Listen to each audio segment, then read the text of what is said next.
Saludos, bendiciones, sea muy bienvenido, muy bienvenida en este día.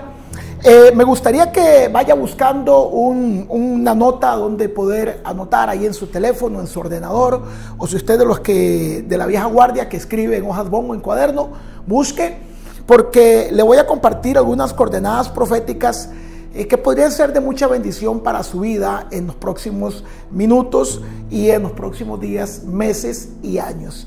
No sé si en estos días ha estado viendo los estados de algunos cristianos en algunas partes del mundo. No sé si ha estado observando también al pueblo judío celebrando lo que se llama el Rosh Hashanah, el Yom Kippur. No sé si ha estado viendo algunos estados por ahí, la gente encendiendo velas, encendiendo la menorá, haciendo cenas en su casa. Y de repente pues usted dice, ¿qué será lo que está pasando? Otros por ahí tal vez con un poco de menos conocimiento, de repente pues cuestionando un poco, mire lo que están celebrando, eso no es bíblico. Estas fiestas, estos nombres, Rosh Hashanah, Yom Kippur, la fiesta de los tabernáculos o el Sukkot, es algo que produce o que proviene de la Biblia. Es algo que los cristianos deberían celebrar. ¿De qué se trata todo esto? ¿Hay un misterio o hay un poder o una revelación detrás de todo esto? Me gustaría compartir en los próximos minutos. Esto es un tema mucho más amplio de compartir que solamente un ratico, pero me gustaría compartir en unos minutos 3 o 4 coordenadas bíblicas, proféticas, que usted tendrá que recibirlas con la humildad del Espíritu Santo en su corazón, para que luego a la luz de la palabra las pueda pesar, las pueda meditar y usted pueda sacar sus propias conclusiones. ¿Ok? Hablamos de las fiestas de Dios. Vamos a empezar por partes. Vamos a empezar de la famosa fiesta de Dios, también y mal conocidas, ya vamos a sacar la Biblia, como la fiesta de los judíos. Las fiestas de Dios, las fiestas de los judíos están en la Biblia, están ciertamente en el Antiguo Testamento. Se deberían de practicar hoy día. Sí, no, hasta dónde, por qué, cuál es la revelación. Vuelvo y le reitero, quiero compartirle un poquito, solamente un poquito. En el libro de Levítico, capítulo 23, versículo 1. No se alarme, yo creo que hay mucho cristiano un poco confundido con el asunto del Antiguo Testamento. El Antiguo Testamento no ha pasado de moda, no porque estamos en la época de Jesús, no porque estamos en la época de la gracia, no porque estamos en la época del Espíritu Santo, significa que el Antiguo Testamento ha pasado de moda, no lo podemos arrancar. Lo que tenemos que aprender es a interpretar o a explicar o a entender a la luz de la palabra y de las herramientas espirituales y proféticas lo que el Antiguo Testamento nos está hablando y nos está diciendo. Bien lo decía el apóstol Pablo. El apóstol Pablo nos decía que el Antiguo Testamento es una sombra espiritual, una sombra profética, una sombra arquetípica de lo que había de venir. Y lo que había de venir era Cristo, era la iglesia, era el modelo del Espíritu Santo. Así que vamos a descifrar poco a poco este tema tan interesante de las fiestas de Dios. Vuelvo y reitero, mal conocidas como la fiesta de los judíos. Estoy tomado ahorita de la Reina Valera 1960, una de las versiones bíblicas más conservadoras y más evangélicas que hay. Hago el énfasis para que no crea que estoy leyendo alguna versión judaica o estoy leyendo alguna versión moderna. Estoy usando, como quien dice, la Biblia de los evangélicos. Para que nos quede claro, voy a leer Levítico 23:1 bajo esta versión para que comencemos a descifrar o a quitar algunas marañas que hay con respecto a las fiestas de Dios mal conocidas, y lo voy a decir siempre hasta que usted se lo aprenda, mal conocidas como la fiesta de los judíos. Dice Levítico 23:1: habló Jehová a Moisés diciendo: habla a los hijos de Israel y diles: las fiestas solemnes de Jehová, las fiestas solemnes de Jehová, las cuales proclamaréis como santas convocatorias, y serán estas. Vamos a quedarnos primeramente acá, Biblia. Estoy hablándole con Biblia, no le estoy hablando con la Torá, no le estoy hablando con el Talmud, no le estoy hablando con los libros judíos, le estoy hablando con la Biblia, versión Reina Valera 60, la que utiliza el 90% de los cristianos en casi todo el mundo, porque en Estados Unidos es la King James y en Europa también utilizan la Reina Valera y la King James, o sea, el fundamento evangélico de donde se ha predicado el evangelio.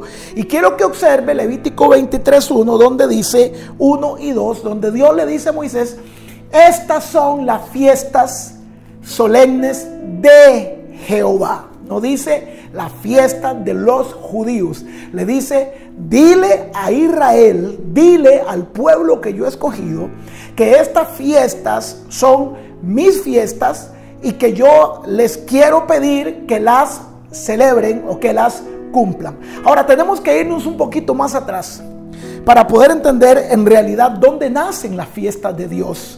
Estamos en esta primera parte. No sé si habrá una segunda parte o si todo lo podremos conversar acá, pero vamos a ir por partes. Yo quiero ir despacio para que a usted le quede claro, para que esto quede grabado en redes sociales, para que la gente, que usted le diga, mira, te voy a compartir un link donde nos explican a la luz de la palabra dónde nacen las fiestas de Dios, dónde nacen estas fiestas que los judíos practican, dónde nacen las fiestas donde muchos cristianos están practicando porque algo se les está revelando.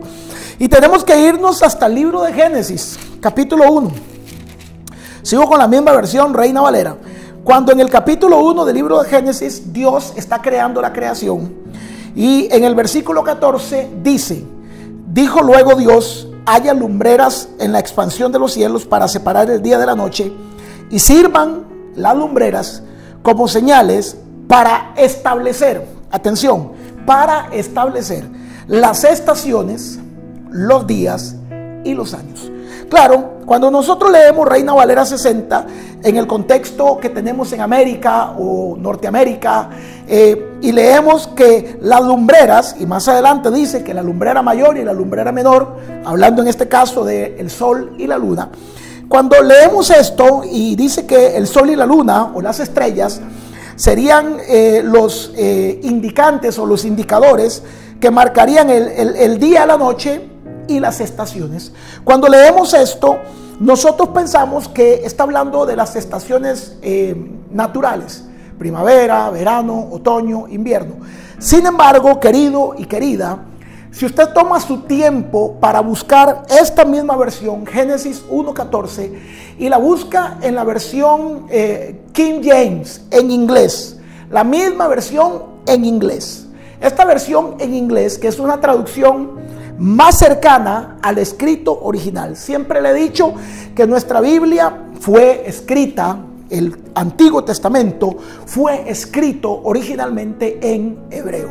Por lo tanto, para poder entender un poco mejor lo que se escribe en cada capítulo y versículo, nosotros debemos de tener diferentes herramientas. Una de ellas son libros traducidos más cercanos al original, o por lo menos aprender a leer o tener herramientas donde el original hebreo es traducido o es entendido, en este caso, por algunos o por algunas. Y Génesis 1:14 en la versión en inglés dice que puso Dios las estrellas en el vientre del universo. Muy interesante esa versión.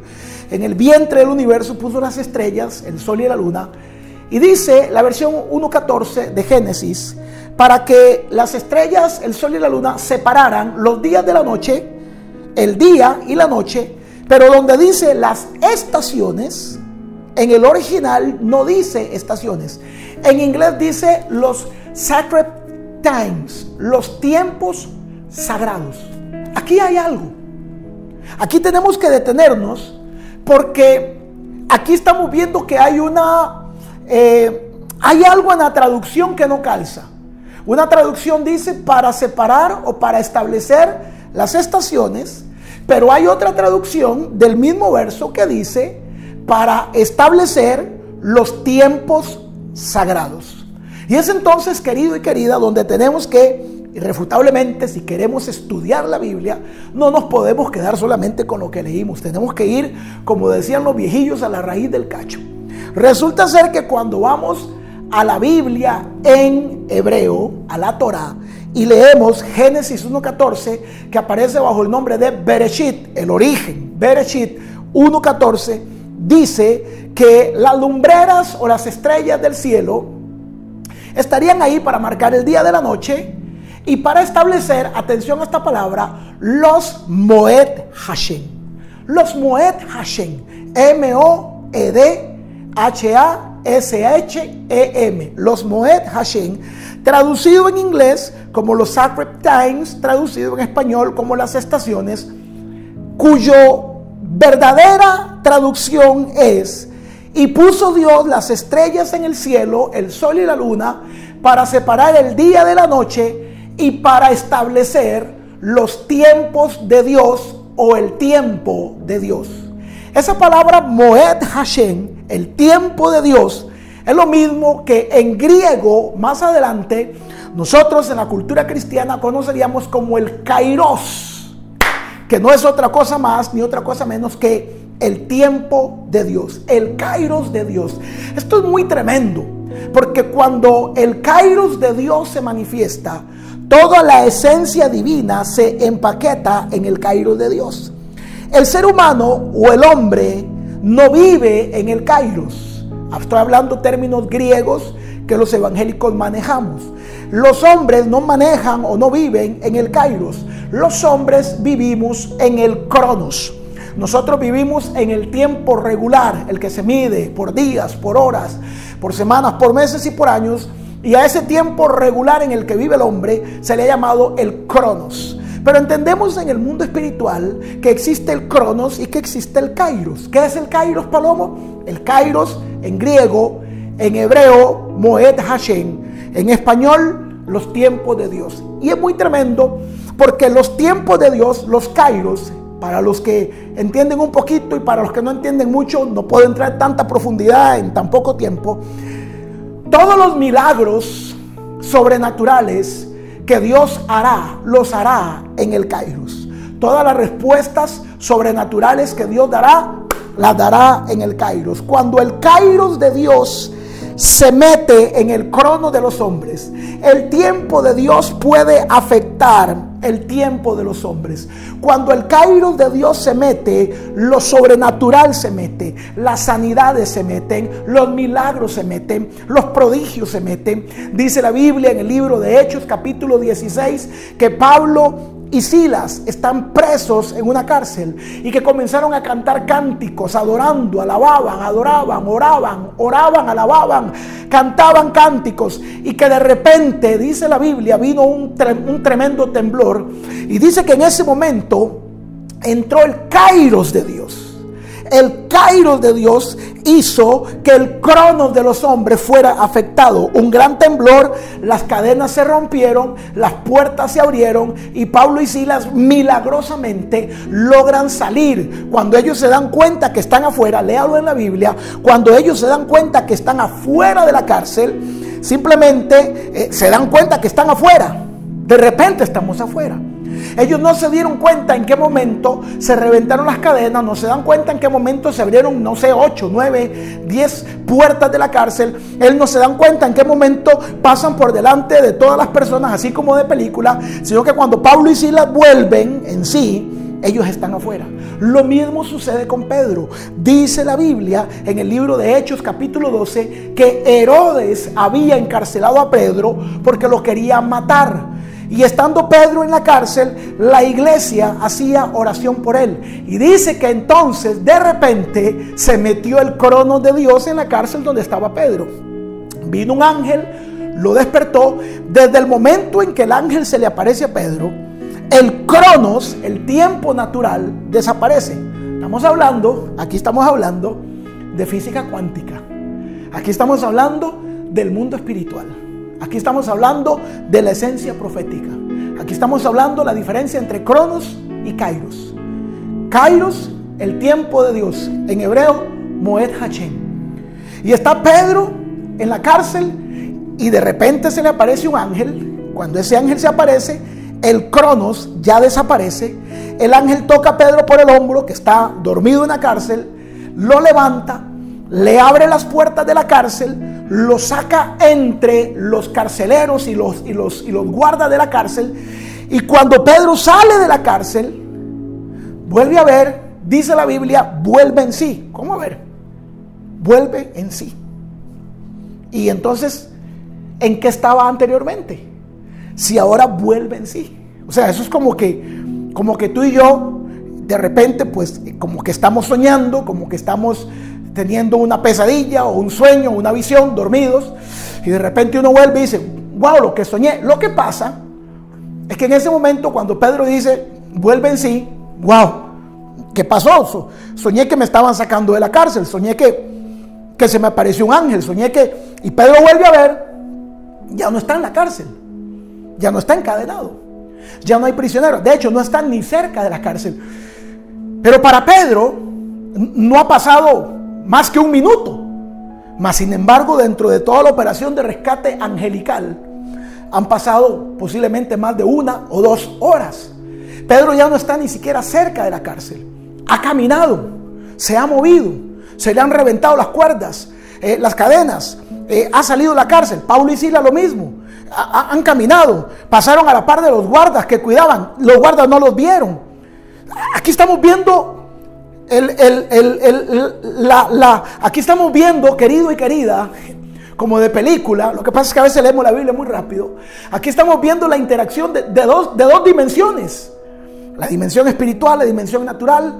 Los guardas están cuidando la puerta, las puertas se abren, Pedro sale, los guardas no lo ven, Pedro camina en una burbuja de tiempo que él no entiende, está consciente, inconsciente, porque está en otra dimensión, y de repente 2-3 kilómetros después, 2 o 3 horas después, Pedro vuelve en sí, está fuera de la cárcel, y dice la Biblia que Pedro pensaba que estaba teniendo un sueño. Todo pasó demasiado rápido, porque Pedro ya no estaba en el Cronos, Pedro se estaba moviendo en el Kairos. Pablo y Silas ya no estaban en el Cronos, Pablo y Silas se estaban moviendo en el Kairos. El Kairos de Dios es el tiempo de Dios que afecta el tiempo de los hombres. Cuando el tiempo de Dios se mete, el tiempo de los hombres es afectado. Cuando el tiempo de Dios se mete, las cárceles se pueden abrir. Cuando el tiempo de Dios se mete, las cadenas se pueden reventar. Vaya llevando esto al mundo espiritual, vaya trayéndolo, como dice el apóstol Pablo, vaya trayéndolo a la actualidad, porque es sombra de lo que había de venir. Cuando el tiempo de Dios se mete, qué tremendo, afecta por completo el tiempo de los hombres. Ahora, ¿dónde vive o dónde habita la enfermedad? ¿En el Kairos o en el Cronos? La enfermedad está en el Cronos, porque son dolencias de los hombres. ¿En dónde se encuentra la pobreza? ¿En el Kairos o en el Cronos? En el Cronos, porque la pobreza es una dolencia de los hombres. ¿Dónde está la sequía? En el Cronos. ¿Dónde está la maldición? En el Cronos. ¿Dónde están las puertas cerradas? En el Cronos. ¿Dónde están las sentencias de los demonios? En el Cronos. ¿Dónde están las maldiciones de los brujos? En el Cronos. ¿Dónde está la pobreza? En el Cronos. ¿Dónde está la escasez? En el Cronos. ¿Dónde está la locura? En el Cronos. ¿Dónde está la depresión? En el Cronos. ¿Dónde está la ansiedad? En el Cronos. Nada de esto que le acabo de decir habita en el Kairos. Al contrario, cuando el Kairos de Dios se mete en el Cronos de los hombres, todo lo que hay en el Cronos de los hombres es afectado por el Kairos de Dios, porque en el Kairos de Dios hay sanidad, en el Kairos de Dios hay riqueza. ¿A dónde está el Kairos? ¿A dónde está el Kairos? Atención, querido y querida, el Kairos de Dios es el aroma de la presencia de Dios. En otras palabras, cuando la presencia de Dios se manifiesta en un lugar, lo primero que tú y yo vamos a percibir es el aroma de Dios, y ese aroma de Dios es el Kairos de Dios. Ese Kairos de Dios en hebreo es el Moed Hashem. Cuando la presencia de Dios llega, el tiempo se afecta, la pobreza se afecta, las circunstancias se afectan. Cristo era el Kairos de Dios. Cristo era el Moed Hashem de Dios. Por eso, donde Cristo se le acercaba a un paralítico, la parálisis desaparecía, porque la parálisis no puede vivir en el Kairos. La parálisis solo puede estar en el Cronos. Por eso, cuando Cristo, que tenía una esfera de Kairos, Cristo al que le seguía una unción, la Biblia dice que la unción caminaba con Jesús, y dentro de esa unción estaba el Kairos, el Moed Hashem, los tiempos de Dios. A donde Cristo llegaba, los paralíticos se levantaban, porque la parálisis no puede habitar en el Kairos. Cuando el Kairos entra al Cronos, la parálisis se va. Cuando el Kairos entra a la tumba de Lázaro, la muerte se va. Cuando el Kairos entra a la casa de Jairo, la niña resucita. Cuando el Kairos entra en la escasez de los panes y los peces se multiplican, porque la multiplicación está en el Kairos, porque la sanidad está en el Kairos, porque la liberación está en el Kairos, porque la prosperidad está en el Kairos, porque la protección de Dios está en el Kairos. Todo lo que el hombre anda buscando como un milagro, como una respuesta, como una señal, como una puerta abierta, como una cadena que se rompa, todo, querido y querida, está en el Kairos, en los Moed Hashem. Sin embargo, usted y yo no vivimos en el Kairos. Usted y yo, producto del pecado de nuestro padre Abraham y de nuestra madre Eva, usted y yo quedamos condenados a vivir en el Cronos. Y el Cronos es el mundo en el que vivimos. un mundo rodeado de destrucción, maldición, enfermedades, ruina. Óigame, usted y yo estamos vivos por la gracia de Dios, pero este mundo que nos rodea es un mundo lleno de caos, de muerte, de enfermedad, de pobreza. Ahí estamos, ahí vivimos. Le cuento todo esto porque en Génesis 1:14 Dios está diciendo que en medio del cronos de los hombres Él traería su kairos. En medio de las crisis de los hombres Él traería sus tiempos. Los tiempos de Dios, Génesis 1:14, fueron creados. Ojo, ni siquiera existía todavía el mundo, estaba siendo formado. Ni siquiera existía todavía Adán y Eva. El hombre no existía. El hombre ni siquiera había sido formado. Y Dios ya había formado los tiempos de Dios, los kairos de Dios, los Moed Hashem. Agárrese, porque esos Moed Hashem, esos kairos de Dios, esos tiempos de Dios, son los que podrían traer un cambio de destino a cada ser humano, porque lo único que tú y yo necesitamos, que lo llamamos y lo decimos en iglesia, una visitación de la presencia de Dios. Una visitación de la presencia de Dios lo cambia todo. Una visitación de la presencia de Dios transforma al adicto en una persona libre. Una visitación de la presencia de Dios levanta al enfermo, restaura matrimonios, restaura finanzas, restaura empresas, restaura negocios, acelera los tiempos, abren puertas que estaban cerradas, rompen cadenas, traen oportunidades del norte y del sur. Una visitación de la presencia de Dios. Pues una visitación de la presencia de Dios, para descodificárselo esta noche o este día, significa una visitación de los kairos de Dios. Una visitación en hebreo de los Moed Hashem, creados antes de que el hombre existiera. No existía la nación de Israel, no existían los judíos, no existían los budistas, no existían los católicos, no existían los evangélicos, y Dios está creando los tiempos divinos, los tiempos de Dios, los Moed Hashem, los kairos de Dios. ¿Por qué le digo todo esto? Se lo amarro de una vez, porque si tomáramos de nuevo Levítico capítulo 23, nos vamos de nuevo al libro de Levítico capítulo 23 verso 1, y se lo leo en español, diría así: habló Jehová a Moisés diciendo, habla a los hijos de Israel y diles, los Moed Hashem, los Moed Hashem, he establecido 7 temporadas divinas dentro de tu temporada de caos, de muerte y de ruina. Los Moed Hashem, mal traducidos, con todo el respeto que se merecen los hombres que participaron en estas traducciones, pero traducir Moed Hashem como la fiesta solemne de Jehová está mal traducido. Y traducirlo como la fiesta de los judíos, que no lo dice, eso no lo dice. Eso lo dicen algunos que no han entendido porque ni siquiera leen. Y si hay alguna Biblia que dice la fiesta de los judíos, está requete mal traducida.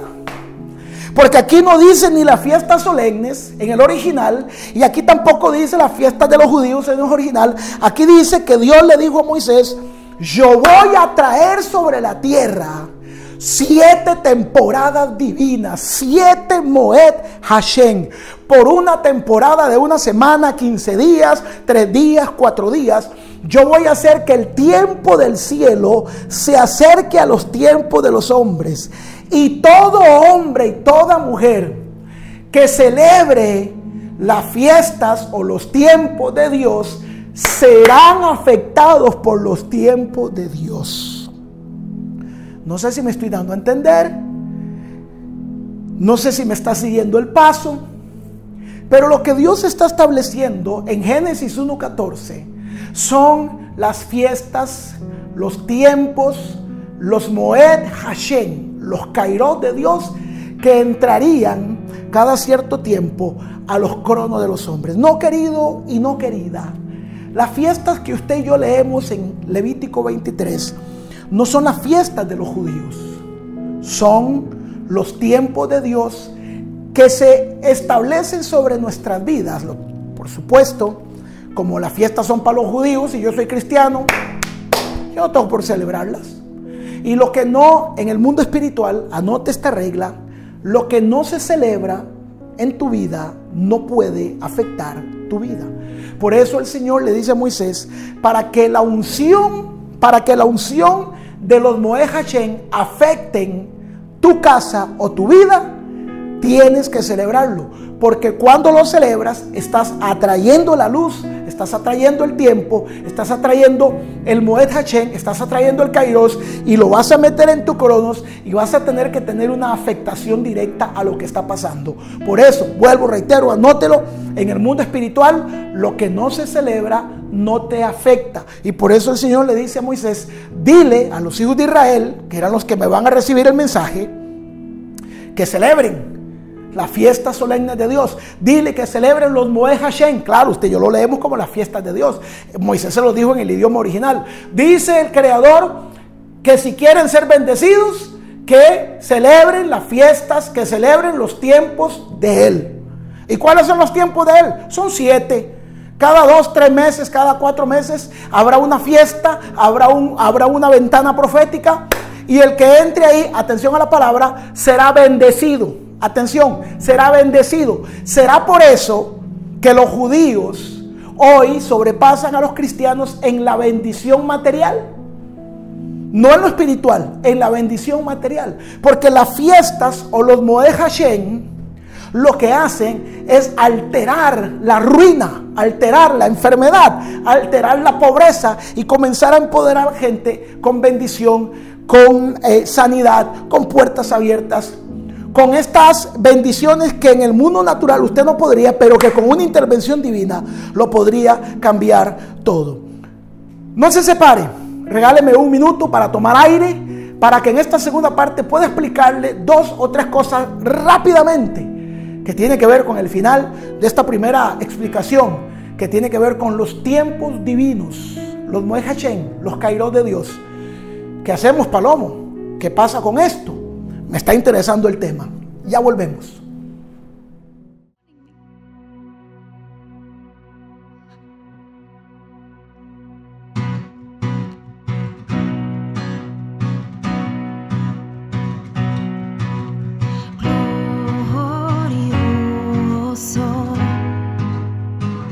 Te cantamos gloria.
alabaré, gritaré, cantaré, bueno es el Señor, y declararé, nadie como tú.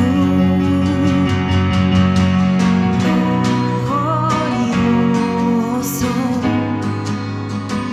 te cantamos glorioso,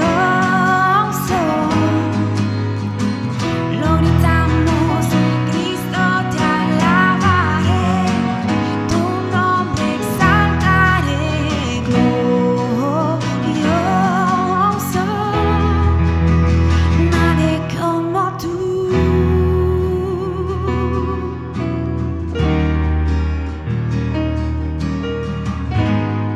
No hay nadie como tú.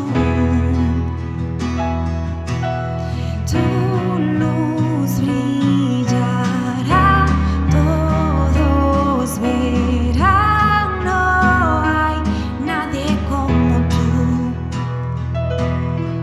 Tu luz brillará, todos verán. No hay nadie como tú.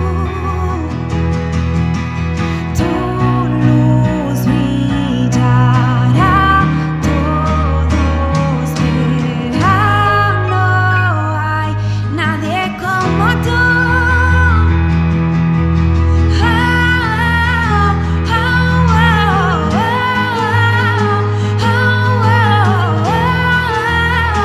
No hay nadie como tú.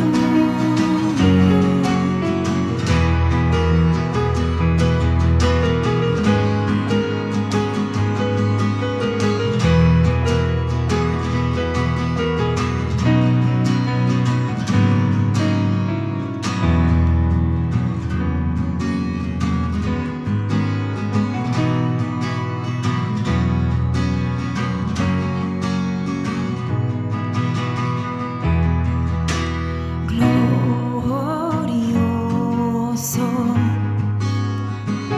te cantamos glorioso,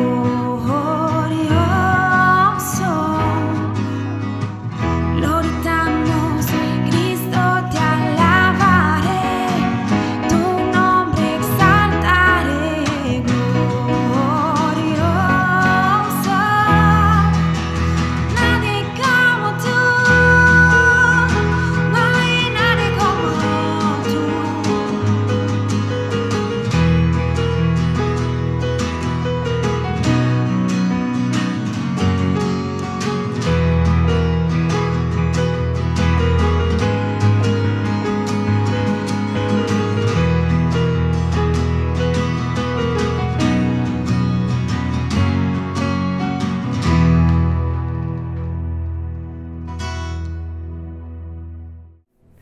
Bueno, seguimos. Está interesante esto, está muy interesante. Luego viene entonces, aquí en Levítico, y Dios, no el sumo sacerdote, no Abraham, no Aarón, no fue el sumo sacerdote, no fue la ley, no, Dios en el monte Sinaí le dice a Moisés 7 fiestas. Habrán 7 fiestas durante todo el año. Ahora déjame decirle algo. Estas fiestas o estos Moed Hashem son el reloj profético de la humanidad. La primera de las 7 fiestas es la Pascua, que es lo que conocemos como Semana Santa. La segunda de esta fiesta, los panes sin levadura. La tercera de esta fiesta, la fiesta de las primicias. La cuarta de esta fiesta, que se llama la fiesta de Shavuot o la fiesta de la cosecha sobrenatural, conocida por los cristianos evangélicos como el Pentecostés. La quinta fiesta sería la fiesta de las trompetas, también conocida como Rosh Hashanah. La sexta fiesta sería el Yom Kippur, el día del juicio o el día del perdón. Y la última fiesta es la fiesta del Sukkot o la fiesta de los tabernáculos. Qué interesante. 7 fiestas. Usted sabe que el número 7 es un número divino. Fiesta número 1, la Pascua, la fiesta que celebra la liberación del pueblo de Israel de Egipto. Ok, traigámoslo a la época actual. Jesucristo, justamente el Mesías, el que viene a libertarnos de la opresión del pecado y de la maldición de la muerte eterna, muere justamente el día que se celebra la fiesta de la Pascua. Yo le pregunto, ¿casualidad o que era el tiempo de Dios? Qué curioso que Jesús no muere ni un día antes ni un día después. El día que Moisés mató el cordero para poner la sangre del cordero sobre los dinteles de la puerta y que el ángel de la muerte pasara por Egipto, no pudo tocar las casas de los que estaban con la sangre del cordero. Qué interesante que 3000 años después, 2000 y pico, casi 3000 años después, Jesucristo, el Hijo de Dios, el Mesías, el Cordero de Dios, muere el día que sacrifican al cordero, derrama su sangre el día que se le derrama la sangre al cordero. Su sangre marca el corazón de los hombres y mujeres que acepten a Jesús como Mesías, y que entonces, a partir de entonces, el reino de las tinieblas y el reino de la muerte no tenga sobre tu vida y sobre mi vida mayor inferencia. El día en que muramos y estemos sellados con la sangre del cordero, a la eternidad iremos con el cordero. ¡Qué curioso! Que Jesucristo muere en una de las 7 fiestas, en un Moed Hashem, en un tiempo de Dios. Qué curioso que después de que pasa la fiesta de la Pascua, el día siguiente se celebra la fiesta de panes sin levadura. Y qué curioso que justamente en la fiesta de los panes sin levadura, Jesucristo está enterrado en la tumba. Pan sin levadura, cuerpo sin alma. Qué interesante que el día que los panes están siendo horneados en el horno, están metidos en el horno, ahí está el pedazo de masa, de harina, sin levadura. Qué curioso que ese día Jesucristo, el pan de vida, esté metido en una tumba, cuerpo sin alma. Curioso, solo digo qué curioso. Qué curioso que la siguiente fiesta que viene, 3 días después de celebrar la Pascua, la fiesta que viene 3 días después es la fiesta de la primicia. Y qué curioso que en la fiesta de la primicia Jesucristo resucita 3 días después, para que quede escrito que Él es el primogénito de los resurreccionados. Qué curioso que muere en una fiesta de Dios. Qué curioso que lo entierran en una fiesta de Dios. Qué curioso que resucita en una fiesta de Dios. Se lo paso más adelante. Qué curioso que muera en un Moed Hashem. Qué curioso que lo entierren en un Moed Hashem. Y qué curioso que resucite en un Moed Hashem. ¿Cómo la ve? De la fiesta de las primicias, la tercera fiesta, 50 días después, hay una cuarta fiesta. 50 días después, exactos. Ni 49 ni 51. 50. Penta. En otro idioma. Penta. Pentecostés. Para los evangélicos. Pentecostés. Pentecostés, significado 50 días después. Curioso. Qué curioso que la cuarta fiesta, que se llama Shavuot, no se llama Pentecostés. Es que los evangélicos hacemos enredo de todo, ¿verdad? No se llama Pentecostés, no significa los 50 días. No. Pentecostés significa los 50 días. La fiesta original se llama Shavuot y significa la cosecha sobrenatural. ¿Qué pasó ese día? Fue el día en que vino el Espíritu Santo y se derramó en el aposento alto. Dice Hechos capítulo 2, el día que vino el Espíritu Santo. ¿Cuándo vino el Espíritu Santo? ¿Y cuándo vino el Espíritu Santo? El día de Shavuot. ¿Qué sucede el día de Shavuot? Eran 120 seguidores de Jesús. Pedro sale empoderado con el Espíritu Santo, comienza a hablarle a la gente que estaba reunida para la fiesta de Shavuot, y entre la 1 de la tarde y las 5 de la tarde resulta ser que pasaron de ser 120 evangélicos, 120 cristianos, y a las 5 de la tarde eran 3.120, porque dice la Biblia que solo ese día se entregaron a Jesús 3.000 personas. Dígame si eso no es una cosecha acelerada. El día de Shavuot, curiosamente. Hasta ahí se han venido cumpliendo las fiestas divinas. No voy a entrar en detalle porque entraríamos en muchísimo, en un tema muy fino, porque si ya Jesús cumplió Pascua, cumplió panes sin levadura, cumplió primicias, cumplió Shavuot, o sea, Jesucristo y el Espíritu Santo, la era de la gracia, cumplieron 4 de 7 fiestas. Y dice la Biblia que lo que queda por venir es, ojo lo que queda por venir, Rodolfo. Dice, y al sonar de la trompeta, el maestro, el que se fue para el cielo, vendrá de nuevo por su iglesia, al sonar de la trompeta. Claro, lo traducimos como trompeta, porque la Biblia fue traducida en la Edad Media en Europa. Pero el original no dice el sonar de la trompeta, Rodolfo, porque en Jerusalén no hay trompetas. Ellos lo que tienen es un cuerno de cordero, y ese cuerno de cordero se llama shofar, el cuerno. Entonces lo que aquí la Biblia dice originalmente es, lo que Pablo estaba escribiendo es que cuando se oiga el sonar del cuerno, dará inicio una nueva era, la era del Mesías. Al sonar el cuerno, la historia se separará de una temporada a otra. El sonido del cuerno anuncia el final de una temporada y el inicio de otra. La palabra final de una temporada, la palabra inicio de otra temporada, en hebreo es Rosh Hashanah. Jesús de Nazaret. En otras palabras, dentro de todas las fiestas judías, o todas las fiestas de Dios, perdón, que los judíos practican, dentro de todas las fiestas que los judíos practican, que son las fiestas de Dios, la fiesta iríamos por la número 5. La fiesta número 5 se le llama Yom Teruah, que es el día del cuerno, el día donde se sopla el cuerno. Es lo que se traduce como el sonido de la trompeta. El Yom Teruah, también conocida fiesta como el Rosh Hashanah. La fiesta que está por venir, la que venimos pasando, Rosh Hashanah, es una fiesta que no se sabe siempre qué día va a caer. No se sabe el día porque las fiestas de Dios cambian. ¿Se acuerdan? La luna y el sol marcarían las fiestas.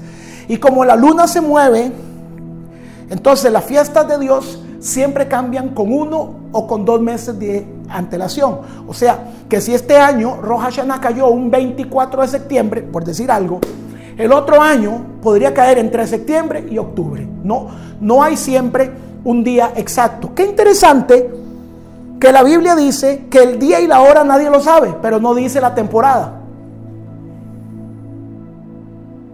Porque si Jesús ya cumplió Pascua, Jesús cumplió panes sin levadura, Jesús cumplió primicias, el Espíritu Santo cumplió Shavuot, ¿cuál fiesta falta por cumplir? La fiesta de la trompeta, la fiesta del cambio de temporada, Rosh Hashanah, nueva temporada.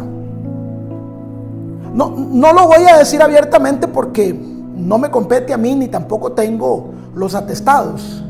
Pero si 4 de las 7 fiestas ya se cumplieron en Jesús y en el Espíritu Santo, y la fiesta que sigue se le conoce como la fiesta del cuerno, la trompeta, el cambio de temporada, y lo que está por venir es la venida de Cristo, que al sonido de la trompeta o al sonido del cuerno, Él vendrá por su pueblo. Ya, y señores, amarren y sumen y resten, porque después de la venida de Cristo viene la fiesta número 6, que se llama el Yom Kippur, o el día del juicio, o el día del perdón, porque si hay juicio habrá condenación o habrá perdón.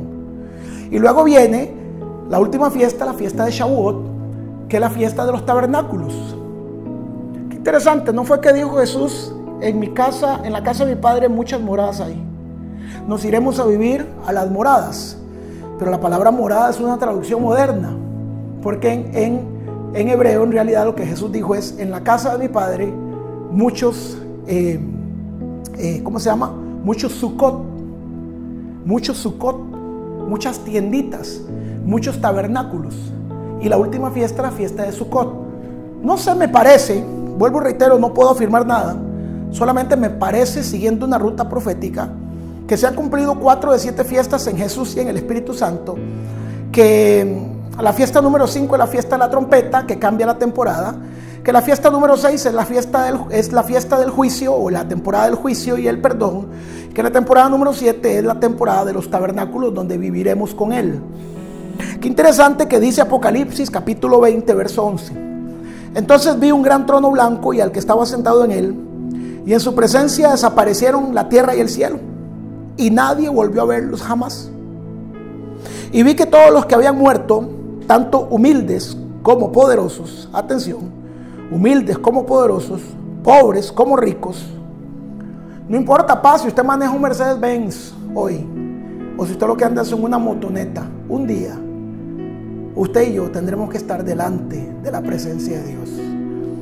Porque hay un día en Apocalipsis 20:11 que dice que vio un trono blanco y el que estaba sentado en él, en su presencia desaparecieron los cielos y la tierra. Híjole. Y nadie los volvió a ver jamás. Y vi que todos los que habían muerto, tanto humildes como poderosos, ricos o pobres, estaban de pie delante del trono.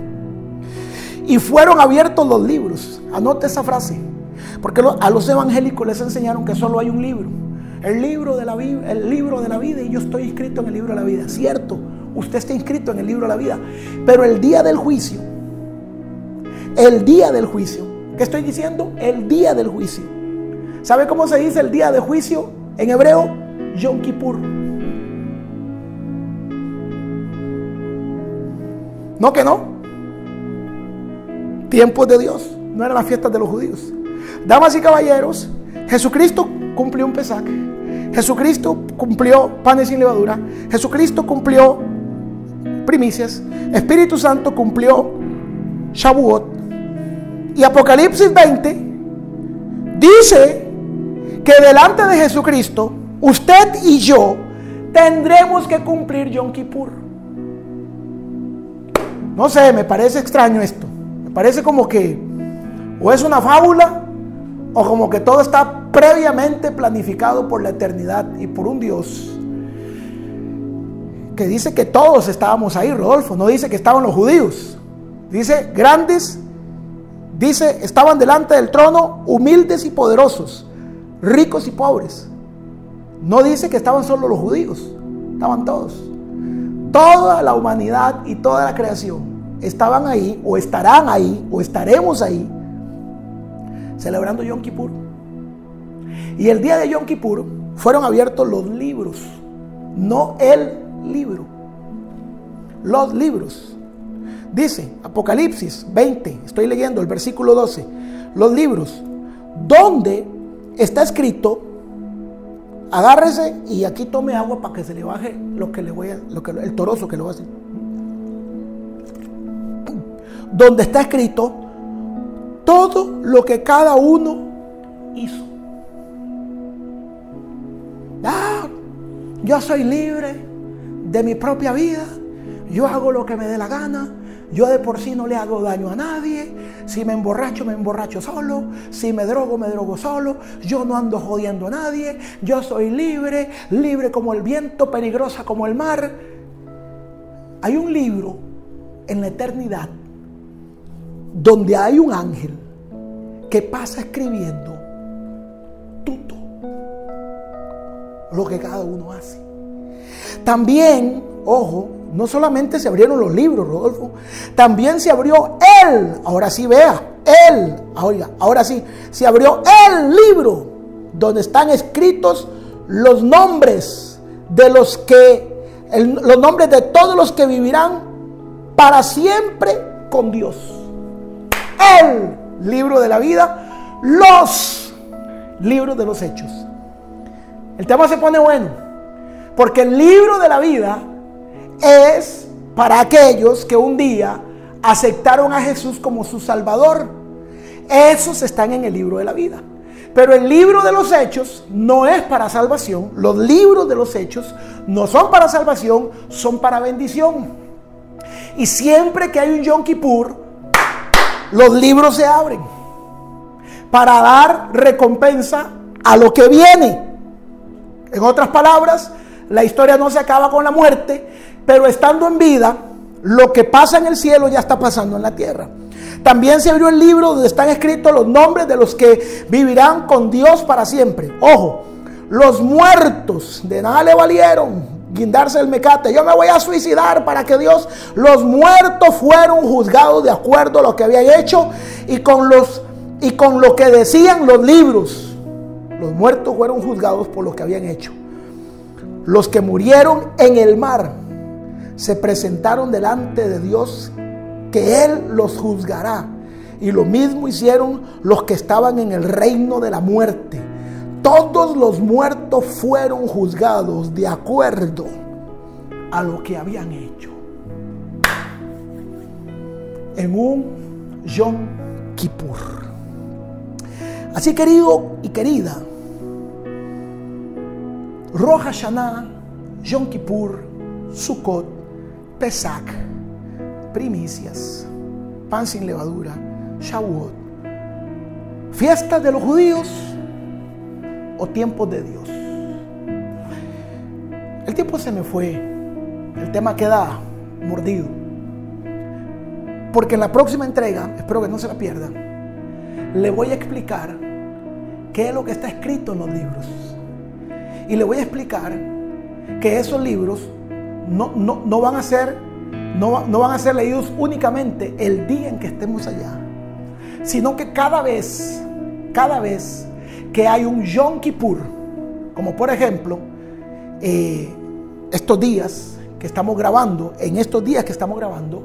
hay un Yom Kippur. Y ese día, en el Yom Kippur, lo que el Nuevo Testamento llama el tribunal de Cristo. Es que cuando se lo digo en hebreo no me lo acepta. No, porque eso es para los judíos porque está en hebreo. Pero se lo estoy diciendo en cristianoide. El trono blanco, el Yom Kippur, no es otra cosa más que el tribunal de Cristo, del que usted ha leído en el Nuevo Testamento. Y el tribunal de Cristo se sienta una vez al año para determinar quién va a vivir y quién va a morir ese año. A quién van a bendecir y a quién no van a bendecir ese año. A quién le van a abrir puertas y a quién no le van a abrir puertas ese año. A quién le van a dar nuevas oportunidades y a quién no le van a dar oportunidades nuevas ese año. El tribunal de Cristo no se reúne ahorita para saber quién va a morir eternamente. ¿Por qué? Si usted ya tiene a Jesús en su corazón, ya su nombre está escrito en el libro de la vida. Es un libro. Pero faltan 2 libros más. Los libros, ¿se acuerdan? Los libros. Hay por lo menos 3 libros en el cielo en los que nuestro nombre debería estar inscrito en los 3 libros. En la mayoría de evangélicos solo está inscrito en 1. Pero todos los Yom Kippur, el cielo se sienta a juzgar. ¿A juzgar qué, Palomo? Todo lo que hemos hecho durante ese año. Dice la Biblia, no lo digo yo, lo dice Jesús. Ahí será el crujir de dientes, porque es el día en que el cielo dice: vamos a soltar nuevas bendiciones, a este se le acabó el tiempo en la tierra. ¿Es posible alterar este juicio bíblicamente? Sí.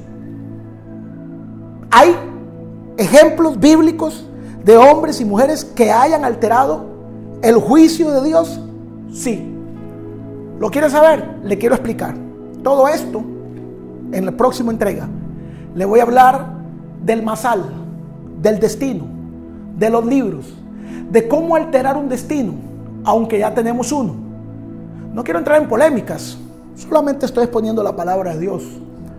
Al final de cuentas, usted creerá lo que quiera creer y desechará lo que quiera desechar. A mí me llama mucho la atención que tanta fábula esté escrita en la Biblia y que coincidan tantas cosas que uno cree que no deberían de coincidir. Que los nombres cambian porque una cosa es hablar en hebreo, otra cosa es hablar en griego, otra cosa es hablar en latín y otra cosa es hablar en español, castellanos. Pero que la esencia sigue siendo la misma y que muchas veces hemos desechado enseñanzas solamente porque están en castellano, porque en el hebreo dice otra cosa y porque entonces como es en hebreo es para los judíos. No era para los judíos. Era para el hombre y la mujer que guían sus pasos a la luz de la palabra. Aquí le dejo un poquito de los relojes de Dios. Y en la próxima entrega le hablaré acerca de los libros, Le hablaré acerca de qué está escrito en estos libros. Le hablaré acerca de qué es lo que juzga el tribunal de Cristo. Le hablaré acerca de una palabra muy complicada en el argot evangélico que se traduce como destino, escrita en la Biblia como masal. Está ahí. Le hablaré de que el ser humano nace con un masal, nace con un destino. Y también le revelaré a la luz de la palabra que el hombre y la mujer que conoce los códigos de la palabra, no el religioso, no el evangélico, no el que anda peleando ahí por 4 pesos. El que conoce la palabra tiene el poder de alterar el masal, el destino en su vida, en su casa y en su familia. Si este estuvo bueno, no se puede perder de la próxima semana. Nos vemos.